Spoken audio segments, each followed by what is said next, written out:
Hi, hello everyone for today's video. Tara, kuyugi ko ninyo magbuhat ta og sweet nga tamis dessert kung tawagon lami pa sa inyong relasyon. Charot. For today's video mga langga, buhatan naton atong amo og dessert kay atong palayason dres balay.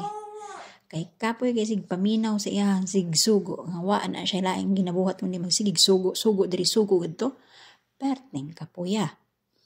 So, kabalo ko sa mga nakabalo diha nga kaparehas na ako nga OFW labaw na dari kong naata sa Middle East karon. Ay kog ina kog mali. Kabalo ko, nga kabalo mo. Pag nain yung amo, di mo ganahan no. Nga naman, daghan kay sugo. Mas nindot pa na palayaso ni mong amo sa ilang sariling balay. Uy, kuyawan no. Ngano ang katabang naman magpalaya sa amo sa ilang ilahaman ng balay. Kaya nga naman. Kay parte yung kapuya ginoong gagmay. Sana lang ka, napakay bata. Tapos napakay dagang trabaho. Sige, panugo. Wa pa na human isa tuwa na pod. O, diba? Ganahan ka.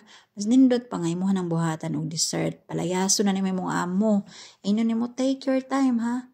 O, sayaw sag uli og sayo. O, andara na siya kasi mindset. O, sa mga nakarelate diha nga sama na ako. Ay, giina.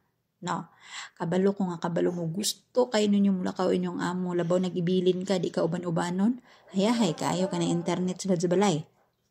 Dahil wagi kung magawa sila no ya pagka man uban-ubanon ka ay kagawang kakapoy ay may magpabilin ni siya ang palayason. Maura ni diri ko to. Salamat sa pagtan-aw. See you for my next video.